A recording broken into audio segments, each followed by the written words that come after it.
Fine student, तो class number 4 Indian polity. तो जैसे हम लोग क्लास नंबर 3 में पढ़े, उससे पहले 2 में पढ़े थे हिस्टोरिकल बैकग्राउंड, तो अभी कंटिन्यू करेंगे हम लोग इस क्लास में भी। और इस पर्टिकुलर मॉड्यूल में हमें समझना है गवर्नमेंट ऑफ इंडिया एक्ट 1858। तो देखो, इससे पहले हम लोग क्लास नंबर 3 में क्या समझे थे?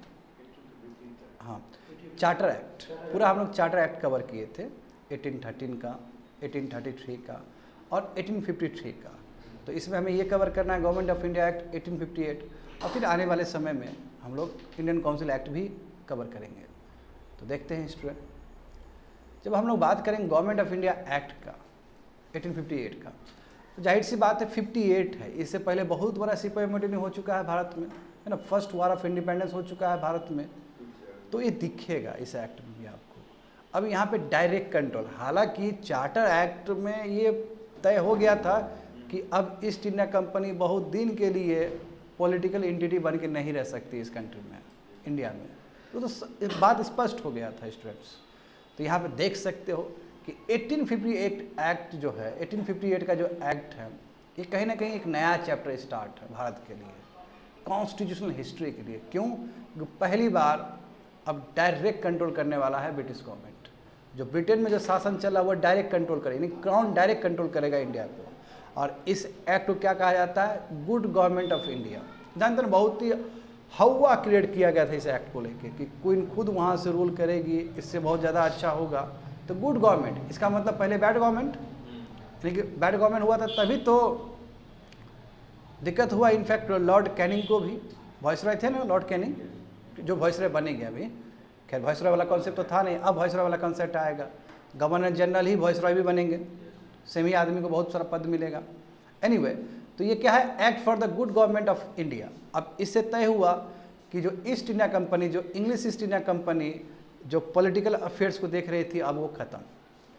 क्योंकि एज अ कमर्शियल बॉडी तो पहले ही ख़त्म हो चुका था वो। याद करो बच्चों लोग, 1833 का जो चार्टर है, हाँ, उसमें क्या हुआ कि जिसका ट्रेड जो मोनोपोली वो ख़त्म कर दिया गया, है ना। और 1853 में एज अ कमर्शियल बॉडी ख़त्म कर दिया गया, कमर्शियल बॉडी, और वो पूरी तरीके से पॉलिटिकल बॉडी में कन्वर्ट हो गया। आज चार्टर रिन्यू भी नहीं हुआ, क्योंकि पता नहीं था आगे कितना दिन तक कैरी करेगा इंग्लिश ईस्ट इंडिया कंपनी। और इस एक्ट में तो तय हो गया कि जो भी पॉलिटिकल एंटिटी बना है 1853 के चार्टर एक्ट में, वो भी खत्म। तो कुछ साल बाद जानते हो कि ईस्ट इंडिया कंपनी पूरी तरीके से चला जाएगा भारत से, ख़त्म ही हो जाएगा। उसका जो टेन्योर है, उसका जो सर्वाइबिलिटी, वो सब खत्म हो जाएगा। अब देखो यहाँ पे वही बताया गया, it provided for the liquidation of the East India company, यानी कि ईस्ट इंडिया कंपनी खत्म, पॉलिटिकल एंटिटी के रूप में खत्म, और डायरेक्ट पावर ट्रांसफर हो गया तुम्हारा ब्रिटिश गवर्नमेंट को। And transfer the powers of the government and territories and revenue to the British government, यानी कि जो तरीका, जो तौर तरीका, जिस तरह शासन चलता था पहले, वो पूरा तुमको चेंज नज़र आएगा यहाँ पे देखने को। हाँ, याद करो बच्चे लोग, पीट इंडिया एक्ट 1784, जहाँ पे बीओसी और सीओडी दोनों ही था ना, बीओसी को बनाया गया था, बोर्ड ऑफ कंट्रोल, ताकि ब्रिटिश का कंट्रोल है वहाँ से, ब्रिटिश गवर्नमेंट का वहाँ से कंट्रोल है, क्योंकि बीओसी में कैबिनेट लोग भी जाएंगे रिप्रेजेंट करने के लिए, करेक्ट। तो ये चीज़ तुमको, यानी कि डबल गवर्नमेंट, डबल गवर्नमेंट कहते हैं इसको। पीट इंडिया एक्ट में जो डबल गवर्नमेंट जो रखा गया था, अब यहाँ ख़त्म हो जाएगा व्यवस्था, क्योंकि डायरेक्ट क्राउन कंट्रोल कर रही है। तो देखो यहाँ पे क्या क्या दिया गया है। लोगों में जो गुस्सा था कंपनी को लेके, वो तो निकला है तुम्हारा 1857 के रिवोल्ट में। तो जाहिर सी बात है, एक संकेत चला गया, बहुत बड़ा संकेत चला गया कि लंबा समय तक ईस्ट इंडिया कंपनी इस देश को नहीं चला सकती है। तो रिवोल्ट ऑफ 1857, जिसको हम लोग फर्स्ट वार ऑफ इंडिपेंडेंस भी कहते हैं students, it's the first war of independence, correct. तो यहाँ पे देख सकते हो कि फर्स्ट वार ऑफ इंडिपेंडेंस ने एक क्लियर मैसेज दे दिया लंदन को कि कंपनी के भरोसे आप भारत नहीं चल सकता है, अब कुछ करना होगा। तो इसलिए 1858 का एक्ट पास किया गया ब्रिटिश पार्लियामेंट से, और इसका क्या हुआ फलस्वरूप, ब्रिटिश क्राउन के अंदर पूरा पावर शिफ्ट हो गया, ट्रांसफर हो गया। The act was dominated by the principle of absolute imperial control. क्यों बोल रहा है ये वर्ड? इस वर्ड का मतलब कि डायरेक्ट कंट्रोल है। ये 7 समुंदर पार कोई कंट्री बैठा हुआ है, वो डायरेक्ट कंट्रोल करेगा, इसलिए ये एब्सोल्यूट इंपेरियल कंट्रोल है, कोई एजेंट के थ्रू नहीं, डायरेक्ट कंट्रोल है ये। जैसे पहले क्या था, बीओसी, सीओडी, है ना, गवर्नर, हालांकि बहुत सारे पद तो सेम ही होगा, मगर डायरेक्ट फुल कंट्रोल है ना वहाँ से। अब कोई एजेंट के थ्रू नहीं है, बीच में कोई एजेंट नहीं है वैसा, बीओसी टाइप का। अब अभी भी होंगे एजेंट एसओएस में, वो एसओएस खुद ब्रिटिश पार्लियामेंट से होंगे, वो कैबिनेट से होंगे। तो इसलिए हम कहते हैं कि ये जो 1858 का जो एक्ट है वो कहीं ना कहीं क्या है, principle of absolute imperial control, direct control करना, समझे। तो इसमें फीचर्स देखो, लॉर्ड कैनिंग, याद करो लॉर्ड कैनिंग से पहले कौन थे, लॉर्ड डलहौजी, है ना। डलहौजी ने बहुत अच्छा भी काम किया है, और वो डलहौजी कहा जाता है कि इंपीरियलिस्ट ऑफ फर्स्ट ऑर्डर, यानी कि उसने कुछ छोड़ा ही नहीं इंडिया में, जहाँ जहाँ जो हो सकता है सभी को कंट्रोल किया उसने, सभी को अपने टेरिटरी के अंदर शामिल किया है। याद करो सतारा हो, झांसी हो, सबको अपने अंदर रखा ना, डॉक्ट्रिन ऑफ लैप्स के प्रोटेक्स्ट में, यानी कि डॉक्ट्रिन ऑफ लैप्स का बहाना दे के बहुत सारे टेरिटरी को कंट्रोल किया था। तो एक रिजल्ट तो 1857 का ये भी है कि कुछ ज़्यादा ही कंट्रोल करने की कोशिश कर रहा था, नया नया नियम ला के, सब्सिडी अलाइंस वाला व्यवस्था, क्योंकि पहले से चल रहा था डॉक्ट्रिन ऑफ लैप्स सब। तो इससे डलहौजी ने बहुत सारा ज़मीन को, बहुत सारा लैंड को अपने अंदर कर लिया। तो एक रीज़न ये भी है 1857 रिवोल्ट का, और 1857 रिवोल्ट का रीज़न और भी बहुत सारा है। तो यहाँ पे देखो फीचर्स देखना होगा तुमको। तो लॉर्ड कैनिंग देखो, लॉर्ड कैनिंग तो बन गए थे 1857 में, जो गवर्नर जनरल ऑफ इंडिया जो थे, गवर्नर जनरल ऑफ इंडिया जो थे वो कौन थे, लॉर्ड कैनिंग ही थे। इनके टाइम में ही हुआ था 1857 का रिवोल्ट। मगर किसके वजह से हुआ था, वो भूमिका किसने ऐसा तैयार किया था जिसकी वजह से पीपल रिवोल्ट किए थे, तो वो लॉर्ड डलहौजी हैं। तो यहाँ पे समझो, तो लॉर्ड कैनिंग चूँकि गवर्नर जनरल ऑफ इंडिया थे, अब ये जो नया पद भी संभालने जा रहे हैं। तो फर्स्ट जो वॉइस रॉय भारत का जो बने हैं वो और कोई नहीं, लॉर्ड कैनिंग बने हैं। तो अब एक नया पोस्ट भी आ जाएगा ना विद्यार्थी लोग, एसओएस का। हाँ, तो फर्स्ट जो एसओएस जो बनेंगे वो स्टैनले बनेंगे, करेक्ट। तो यहाँ पे देखते हैं, the act provided that India must be govern directly through crown and it abolish the company rule. सही बात है ना, अब क्राउन डायरेक्ट रूल करेगा और कंपनी गया काम से, ईस्ट इंडिया कंपनी लिक्विडेशन खत्म हो गया वो। हाँ, इसमें डेजिग्नेशन चेंज हुआ है, डेजिग्नेशन चेंज भी नहीं हुआ विद्यार्थी लोग, governor general of India still carry करेगा, मगर एक नया डेजिग्नेशन ऐड हुआ है उसी चीज़ को। तो ये गलत बात होगा कहना कि डेजिग्नेशन पूरी तरीके से चेंज हुआ है। Governor general of India carry करेंगे, कंटिन्यू करेंगे, but at the same time governor general of India he voice Roy of India का रोल भी प्ले करेंगे। एक ही आदमी दो पद को आगे ले जाएंगे। तो वॉइस रॉय और जो वॉइस रॉय होंगे, यानी कि जब गवर्नर जनरल ऑफ इंडिया जो कि वॉइस रॉय भी है, दोनों का काम अलग, एक आदमी का दो काम हो सकता है ना। हाँ, जो गवर्नर जनरल ऑफ इंडिया होंगे वही वॉइस रॉय भी होंगे, बट दोनों का अलग अलग काम होगा, आदमी सेम ही है, दोनों का अलग अलग काम होगा। तो जो वॉइस रॉय है वो डायरेक्ट रिप्रेजेंटेटिव है ब्रिटिश क्राउन का, समझे। अब मैं थोड़ी देर में समझाऊंगा कि दोनों में क्या डिफरेंस है, बेसिक डिफरेंस क्या है। और हम जानते हैं इस चीज़ को, जो पीट इंडिया एक्ट 1784 में बीओसी का जो कॉन्सेप्ट आया था, और जब सीओडी तो पहले से ही चल रहा था, तो BOC plus COD double government कहते हैं, ये खत्म हो गया। अब ऐसा कुछ नहीं होगा, क्योंकि ईस्ट इंडिया कंपनी खत्म तो ये व्यवस्था भी खत्म। तो यहाँ पे देखो बच्चे लोग, तो एक नया ऑफिस बनेगा, that is called secretary of state for India, जिसको एसओएस भी कहते हैं हम लोग, एसओएस। तो एसओएस का बनेगा एक पोस्ट, और जो एसओएस जो होगा वो अल्टीमेटली रिस्पॉन्सिबल होगा ब्रिटिश पार्लियामेंट को लेकर, ब्रिटिश पार्लियामेंट को लेकर, क्योंकि मेंबर खुद ब्रिटिश पार्लियामेंट का ही मेंबर होगा, इनफैक्ट कैबिनेट का मेंबर होगा। जो ब्रिटेन को रूल कर रहा होगा, जो वहाँ का जो रिस्पॉन्सिबल गवर्नमेंट होगा, जो वहाँ का कैबिनेट वाला जो होगा मंत्री, वही आदमी एक क्या होगा, एसओएस होगा। इसका मतलब क्या है, डायरेक्ट कंट्रोल है ना वो। और एसओएस सबसे बड़ा पद है भारत के लिए। एसओएस के नीचे कौन आएंगे, governor general of India, that is called viceroy. तो एसओएस सबसे बड़ा पद, उसके नीचे वही viceroy / governor general of India. और governor of general of India को असिस्ट करने के लिए उसका अपना एग्जीक्यूटिव काउंसिल, और उसके नीचे बहुत सारे गवर्नर रहेंगे भारत में, प्रोविंस। तो सबको जो भारत का जो गवर्नर, जो प्रोविंस का जो गवर्नर है, वो सब रिपोर्ट भेजेंगे वॉइस रॉय को, वही गवर्नर जनरल ऑफ इंडिया को। और गवर्नर जनरल ऑफ इंडिया किसको रिपोर्ट भेजेंगे, एसओएस को। और एसओएस डायरेक्टली अल्टीमेटली किसका रिस्पॉन्सिबल रहेगा, किसके तरफ रिस्पॉन्सिबल रहेगा वो, तो ब्रिटिश गवर्नमेंट की तरफ से, ब्रिटिश पार्लियामेंट की तरफ से। आया समझ में। अब यहाँ पे देखो बहुत सारा ऐसा जगह है जहाँ बच्चे लोग को कन्फ्यूजन हो सकता है, स्पेशली पॉइंट नंबर 5 और पॉइंट नंबर 6 में। देखो अनडाउटली भारत में जो सबसे पावरफुल पोस्ट होगा वो होगा एसओएस का, वो वॉइस रॉय का भी नहीं हो, एसओएस, क्योंकि एसओएस वॉइस रॉय से ऊपर वाला पद है। बट एसओएस को जो असिस्ट करेगा असिस्ट ही करेगा बाबू, डिसीजन जो लेगा ये एग्जीक्यूटिव काउंसिल नहीं है, असिस्ट करने के लिए 15 मेंबर का काउंसिल रहेगा जो असिस्ट करेगा। क्योंकि ये जो असिस्ट करेगा, इसलिए मैं बोल रहा हूँ इसको, क्योंकि ये एडवाइजरी बॉडी है। एडवाइजरी बॉडी का मतलब क्या होता है कि जरूरी नहीं कि आप उस सब बात मानो, उसका आपको उसका ओपिनियन लेना भी है और मन है तो नहीं भी ले सकते हो। तो वो एडवाइजरी बॉडी है, वो कंपलसरी एग्जीक्यूटिव काउंसिल की तरह काम नहीं करेगा, वो एडवाइजरी बॉडी होगा। तो 15 मेंबर का जो काउंसिल होगा वो एडवाइजरी बॉडी होगा एसओएस के लिए। And SOS was made the chairman of the council.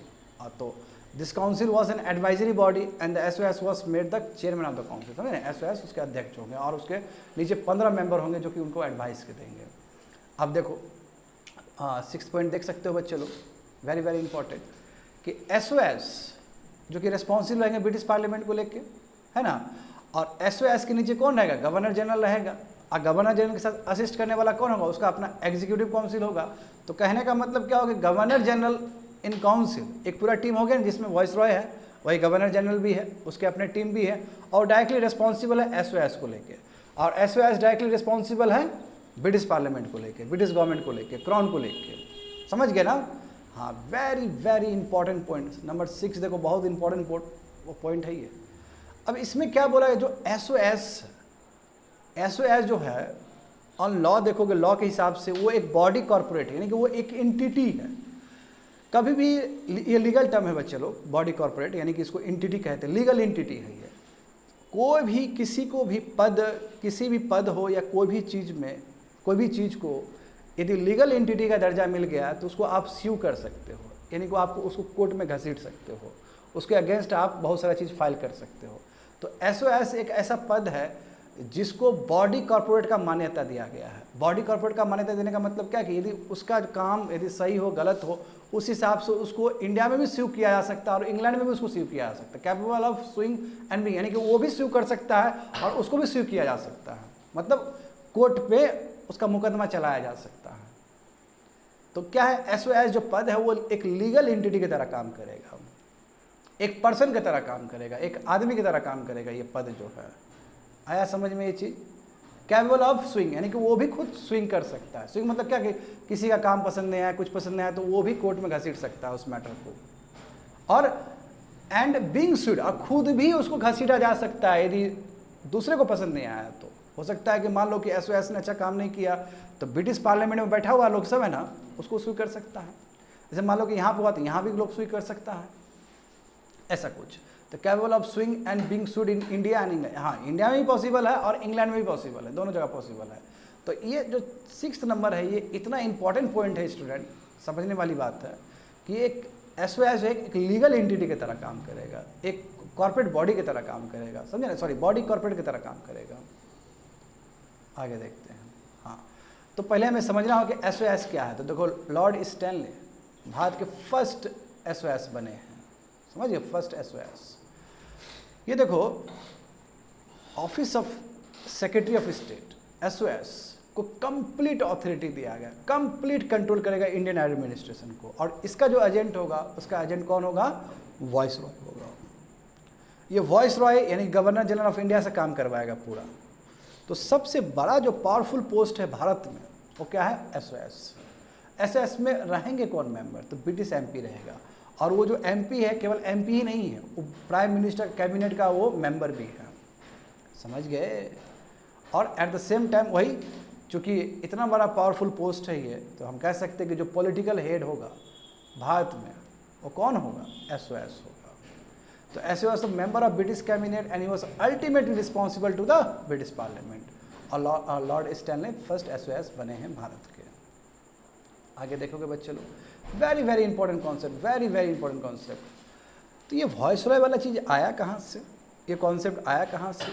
और वॉइस रॉय और गवर्नर जनरल के बीच में ये जो पद है, 2 पद है, पद तो 2 अलग है, आदमी एक ही आदमी दोनों पद को निभा रहा है, तो दोनों में क्या डिफरेंस है, वेरी वेरी इंपॉर्टेंट। कभी मॉडर्न इंडिया पढ़ाते हैं बच्चे लोग, मॉडर्न इंडिया जानते ही हो कि हम पहले भी पढ़ाए हैं तुम लोग को, है ना। मेरा वीडियो सब अपलोडेड है वहाँ पे यूट्यूब में, जाके देख सकते हो, मैं लिंक लगा दूंगा उस पर।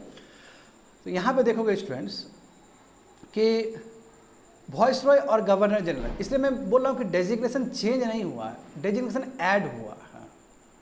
बात समझे, डेजिग्नेशन ऐड हुआ, वो गलत वर्ड होगा बोलना कि डेजिग्नेशन चेंज हुआ है। गवर्नर जनरल ऑफ इंडिया का जो पद है वो अभी भी कंटिन्यू रहेगा, but at the same time वही आदमी एज अ वॉइसरॉय के रूप में भी काम करेंगे, समझे ना। मॉडर्न इंडिया में ये चीज़ बहुत क्लियर तरीके से नहीं दिया गया, बट पॉलिटी में ये बहुत अच्छे से मेंशन किया गया है कि दोनों के पद में अंतर क्या होगा। बट उससे पहले बच्चे लोग ये वॉइसरॉय कॉन्सेप्ट समझो, ये वॉइसरॉय आया कहाँ, ये कॉन्सेप्ट आया कहाँ से। तो ये समझना होगा कि वॉइसरॉय का मतलब है वाइस किंग। वाइस किंग का मतलब किंग है। किंग यदि कोई काम करवाना चाहता है तो वो अपने बिहाफ में दूसरे को अपॉइंट कर सकता है, डेट्स कॉल्ड वाइस किंग, ठीक है। और ये फ्रेंच वर्ड है, अब फ्रेंच वर्ड्स को ही मॉडिफाई करके ये वाइस किंग बना है, वॉइसरॉय वर्ड बना है। जैसे queen Victoria and queen Elizabeth. अब देखो आप पहले ये समझना होगा कि किंग क्वीन क्या है, किंग और क्वीन, और फीमेल किंग क्या है। देखो नॉर्मली क्या होता है बच्चों, यहाँ ध्यान दो, नॉर्मली क्या होता है कि राजा है, तो राजा है, राजा इज अ किंग। हम मेल किंग कभी नहीं बोलते, सिंपल बोलते हैं किंग। किंग का मतलब लड़का ही है, नहीं जो हमारा जो बनाया गया है, जो वर्ड का जो डिजाइन हुआ है कि किंग मतलब राजा, राजा मतलब लड़का, और वो लड़का का जो पत्नी होगा वो क्या कहलाएगी, क्वीन। मगर यहाँ पे ये कॉन्सेप्ट नहीं है, यहाँ पे कॉन्सेप्ट है कि जो खुद ही लड़की हो और वो किंग के रूप में काम कर रही हो, वो क्वीन के रूप में नहीं।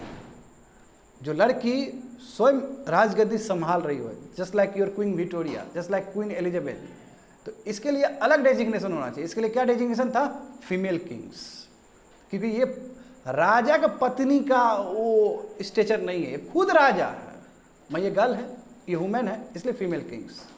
तो यहाँ से आया है, देखो देखो वहाँ लिखा गया बहुत सुंदर तरीके, not king not queens in the usual sense of wife of a king.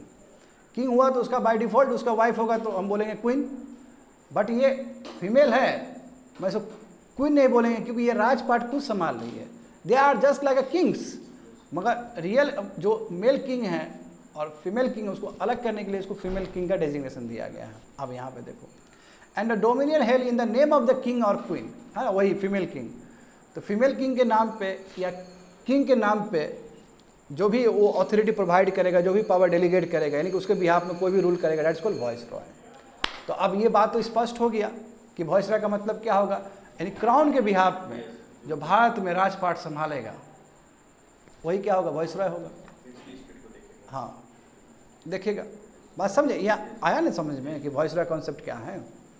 तो वॉइसरॉय यहाँ से आया, देखो यहाँ बहुत अच्छे तरीके, लाइक क्वीन विक्टोरिया, इसलिए क्वीन विक्टोरिया क्या है, एम्प्रेस ऑफ इंडिया है, सबसे बड़ा कह सकते हो कि पूरा भारत का सबसे प्रमुख है कह सकते हो। और वो किससे रूल करवाएगी इस कंट्री को, वो हाँ बीच में एजेंट रहेगा और वॉइसरॉय क्या करेगा, उसको रूल करेगा, क्योंकि वो एजेंट ही है, वॉइसरॉय भी तो एजेंट ही है, एस के नीचे है, तो यानी कि मतलब क्वीन के नीचे ही है वो, यानी कि फीमेल किंग के अंदर ही है वो। अब यहाँ पे समझो, अंतर समझो, बस वॉइसरॉय के बारे में बता रहे थे कि वॉइसरॉय वाला टर्मोलॉजी क्या है, क्यों आया है, किस तरह शुरू में स्टार्ट हुआ, ये जो भी। अब देखते हैं difference between viceroy and governor general lies in the fact that viceroy क्या है, डायरेक्ट रिप्रेजेंटेटिव है क्राउन का, डायरेक्ट रिप्रेजेंट कर रहा है, क्योंकि वॉइसरॉय को अपॉइंट करने वाला कौन है, क्राउन ही है।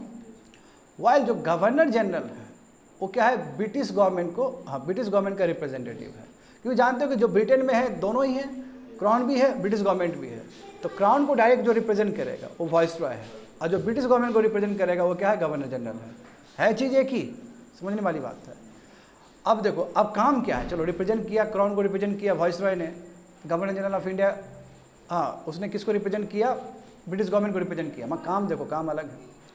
वॉइसरॉय डील करेगा, यानी कि वॉइसरॉय डील करेगा तुम्हारा प्रिंसली स्टेट के साथ भी, क्योंकि प्रिंसली स्टेट तुम्हारा ब्रिटिश गवर्नमेंट का हिस्सा नहीं है, भले ही फॉरेन पॉलिसी देखता हो, भले ही डिफेंस देखता हो, भले ही कम्युनिकेशन देखता हो, बट जो प्रिंसली स्टेट है वो ब्रिटिश इंडिया का हिस्सा नहीं है। तो वॉइसरॉय का काम क्या है कि फॉरेन पॉलिसी भी चलाना है इसके अंदर, जो अंदर है प्रिंसली स्टेट्स सब है, जो नेटिव स्टेट्स है, हुस रिलेशन वॉज नॉट, जिसका ब्रिटिश गवर्नमेंट से कोई मतलब, क्योंकि ब्रिटिश गवर्नमेंट का मतलब किससे रहेगा, जो यहाँ पे उसका लैंड है उसी से मतलब रहेगा। वॉइसरॉय का काम क्या है कि at the same time native state से भी अपना फॉरेन पॉलिसी चलाना, उसके साथ बात करना, समझे ना। तो वही चीज़ वहाँ पे लिखा गया है कि viceroy deal with the princely states of India whose relation was not with the British government, जिसका ब्रिटिश गवर्नमेंट से कोई रिलेशन नहीं है, प्रिंसली स्टेट्स का वॉइसरॉय डील करेगा उसको, but directly with the monarch, and as a governor general he govern the British Indian province. और as a governor general का जब रहेगा पद तो वो क्या करेंगे, इंडियन प्रोविंस को डील करेंगे, क्योंकि गवर्नर जनरल ऑफ इंडिया का मतलब है कि जो इंडिया है, जो ब्रिटिश के अंदर है, उसको वो कंट्रोल करेगा।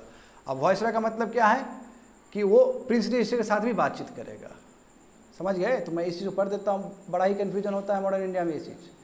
The viceroy dealt with the princely states of India whose relation was not with the British government, जिसका ब्रिटिश गवर्नमेंट से कोई लेना देना नहीं है, but directly with the monarch, but monarch से रिलेशन है। कोई के मोनार्क से क्या रिलेशन है? क्योंकि बहुत सारा चीज़ तो है, ब्रिटिश ही देख रहा है उसको, सॉवरेनिटी तो एक्सेप्ट करके चला है ना।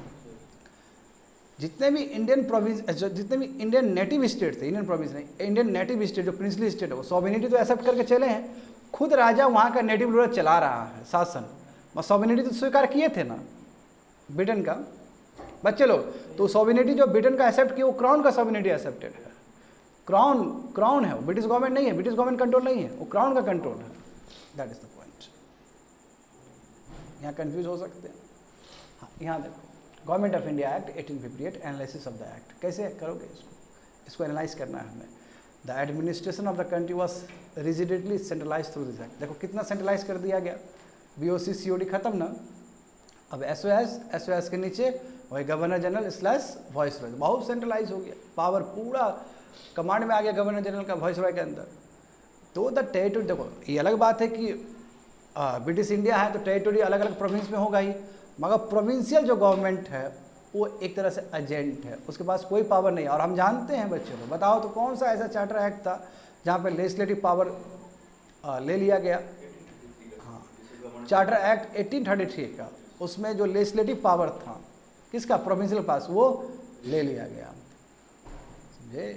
तो इसलिए मैं बोल रहा हूँ यहाँ पे बच्चे लोग कि टेरिटरी भले ही, इंडियन टेरिटरी भले ही अलग अलग प्रोविंस में डिवाइड हो, मगर प्रोविंस का एक मेयर एजेंट है गवर्नमेंट ऑफ इंडिया का। तो गवर्नमेंट ऑफ इंडिया कौन रिप्रेजेंट कर रहा है यहाँ पे? वॉइसरॉय और गवर्नर जनरल ऑफ इंडिया कर रहा है। मैं वॉइसरॉय और गवर्नर बोल, बार बार मैं बोल रहा हूँ, कारण क्या है कि एक ही आदमी वो करेगा उसको। कायदे से हमको क्या बोलना चाहिए था? गवर्नर जनरल ऑफ इंडिया बोलना चाहिए था यहाँ पे। कि गवर्नमेंट ऑफ इंडिया कौन है? गवर्नर जनरल ऑफ इंडिया है। वॉइसरॉय कौन है? जो वहाँ क्राउन को रिप्रेजेंट कर रहा है, जो प्रिंसली स्टेट के साथ बातचीत करेगा। There is no separation of function and all the authority, देख रहे हो ना, कोई फंक्शन अलग नहीं है। जितना भी, चाहे वो सिविल हो, चाहे मिलिट्री हो, चाहे एग्जीक्यूटिव हो, चाहे लेजिस्लेटिव हो, सब भी कुछ दे दिया गया गवर्नर जनरल इन काउंसिल को। तो काउंसिल ही सब कुछ काम करेगा, टोटल फंक्शन परफॉर्म करेंगे। यानी गवर्नर जनरल और उसका जो काउंसिल है, बहुत सबसे पावरफुल पोस्ट है। इंटायर मशीनरी, चाहे एडमिनिस्ट्रेशन और bureaucratic, totally unconcern about the public opinion. Bharat में जो भी चल रहा है, भारत का जो भी एस्पिरेशन, उसको कोई मतलब नहीं है। सिंपैथेटिक था ही नहीं ये लोग। इंडिया में जो भी चले, क्या मतलब है इसको? जो मन करेगा वो करेगा ये लोग। इसलिए जो इंटायर मशीनरी है एडमिनिस्ट्रेशन का, एक तो ब्यूरोक्रेटिक है, ब्यूरोक्रेटिक जानते हो, बड़ा ही रोबोट तरफ चलता है, सिंपैथी देखता नहीं नीचे, लोगों का इच्छा को लेकर नहीं चलता है, और इसको इंडियन पब्लिक से कोई मतलब भी नहीं है। तो हम कह सकते हैं 1858 नाम के लिए है तुम्हारा गुड गवर्नमेंट, मगर पब्लिक के लिए, पब्लिक का जो एस्पिरेशन को लेना चाहिए वो बिल्कुल भी नहीं है, उसमें विद्रोह होगा और क्या। देखो, the control of SOS over the administration was absolute. ठीक है, ये गवर्नर जनरल और उसको काउंसिल कर रहे हैं, मगर जो अल्टीमेट जो हेड होंगे वो SOS ही होंगे, क्योंकि उससे बड़ा पद है SOS का। बात समझो तो। बट SOS भी at the same time, SOS तो इंडिया के लिए सबसे बड़ा पावरफुल पोस्ट है, SOS भी तो अल्टीमेट तुम्हारा रिस्पॉन्सिबल है ब्रिटिश को पार्लियामेंट को लेके, है ना। ही wielded the Indian administration through Governor General and his agent, and he was the last word whether it matters of policy or otherwise। कहने का मतलब क्या है कि कोई भी पॉलिसी का बात हो तो जो सबसे जो इम्पोर्टेंट जिसका बात माना जाएगा वो SOS है। जैसे गवर्नर जनरल ने कुछ पॉलिसी इंप्लीमेंट कर दिया लेट्स से, और यदि SOS को पसंद नहीं हुआ तो वो मना कर सकता है SOS, और मना हो भी जाएगा। तो अल्टीमेट ऑथोरिटी जो है भारत के लिए, जो सबसे सर्वश्रेष्ठ डिसीजन ले सकता है वो SOS है। और SOS किससे काम करवा रहा है अपना? गवर्नर जनरल, समझे ना। The act brought about more formal change. देखो ये बहुत सुंदर पॉइंट है। अब देखो एक तरह से ना, ये देखो ये फॉर्मल चेंज है, यानी कि ये तुमको दिख रहा है, लीगल वे में दिख रहा है। हालांकि ईस्ट इंडिया कंपनी का जो डाउनफॉल है वो तो चार्टर एक्ट में ही हमें दिख गया था। Number of series of charter act पास हुआ है ना, मोनोपोली, ट्रेड मोनोपोली ख़त्म कर दिया गया, गौर करना 1833 में, है ना। पूरा मोनोपोली। 1830 में तो थोड़ा मोनोपोली था भी ईस्ट इंडिया कंपनी का, भाई तुम टी ट्रेड कर सकते हो, तुम चाइना ट्रेड कर सकते हो, करेक्ट। 1830 के चार्टर में रखा था ये बात। 1833 में तो वो भी ख़त्म हो गया। तो ये हमें क्लियर कट दिखता है कि ये बस फॉर्मल है, नाम के लिए लीगल डॉक्यूमेंट है एक तरह से, जबकि पावर तो ख़त्म हो ही गया था चार्टर एक्ट में। वही चीज़ वहाँ पे लिखा गया, समझो। This act brought about more formal than any substantial change. कोई बहुत बड़ा चेंजेस नहीं है, बस एक लीगल स्ट्रक्चर है उसका कि देखो इस तरह का चेंज हुआ है। The influence of English East India company in fact had already substantially reduce through the various charter act and there were more or less under the control of British parliament. सही बात है ना, BOC के through, and this act just formalise this change. ठीक है, बस इस act ने, इस डॉक्यूमेंट ने ये बोला कि देखो ये चेंज आ गया, बट ये चेंज तो पहले ही आ चुका था। हाँ, बट हाँ, इस चेंज के बारे में और बोलना चाहूँगा। 1850 एक्ट एक ऐसा है कि चार्टर एक्ट ने ईस्ट इंडिया कंपनी को मार दिया, मतलब डेड बॉडी है, east India company dead body हो गया। जो ताबुक में जो रखा है, डेड बॉडी को जो हम गाड़ते हैं ना ताबुक में, जो ताबुक में जो रखा है वो 1858 का एक्ट है। मर तो गया था तुम्हारा उधर ही, पहले के चार्टर में ही। ठीक है, इसको इस तरह भी व्याख्या कर सकते हैं। हाँ चलो बच्चे लोग ये स्टेटमेंट देखते हैं। Consider the following statement. 2006 में ये यूपीएससी प्रीलिम्स से पूछा गया था। Number 1, the charter act 1853 एबोलिश्ड east India company monopoly of Indian trade. ये स्टेटमेंट गलत है, ये क्यों 1833 चार्टर में हुआ था। तो देखो बच्चे लोग यहाँ कन्फ्यूज करोगे, बहुत सारे चार्टर में अलग अलग प्रोविजंस है, इसलिए स्टेटमेंट गलत हो गया। करेक्ट, ये गलत हो जाएगा। सेकंड देखोगे, under the government of India act 1858 the British parliament abolish the East India company all together and undertook the responsibility of ruling India directly. Correct statement. तो क्या हो जाएगा आंसर इसका? B for ball. That's it, complete.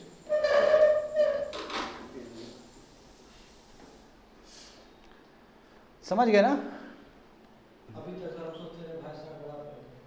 हाँ, अभी तक हम समझते रहे भाई साहब बड़ा पद है, एसओएस सबसे बड़ा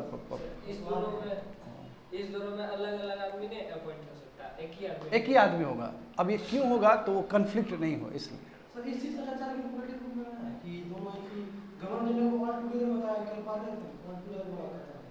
देखो इसलिए बोला जा रहा है उसको गवर्नर जनरल पावरफुल, इसलिए कि काम वही कर रहा है ना। नहीं वो चीज नहीं, बोलो। आप बता रहे हैं दोनों चीज कंटिन्यू है अदालत तक, दोनों थे, वन फेडरल वो भी थे, लेकिन ये पॉलिटिक्स किस तरह से नहीं। देखो काम करने वाला आदमी तो गवर्नर जनरल ही है, वो पावरफुल, अल्टीमेटली बहुत पावरफुल है। रियल हेड तो वही है, गवर्नर जनरल ही है, उसके ऊपर भी पद है। तो उसके ऊपर भी पद है, आखिर कुछ भी होगा ऊपर से फिर वो दिक्कत पहुंचा भी सकता है, पॉलिसी को बदल भी सकता है, लिखा तो है यहाँ पे। आया समझ में? तो कोई पूछेगा, देखो यूपीएससी यू नेवर नो, पूछना नहीं चाहिए ऐसे। मैं एसओएस सबसे बड़ा पद है भारत में 1858 के बाद ब्रिटिश का, समझे?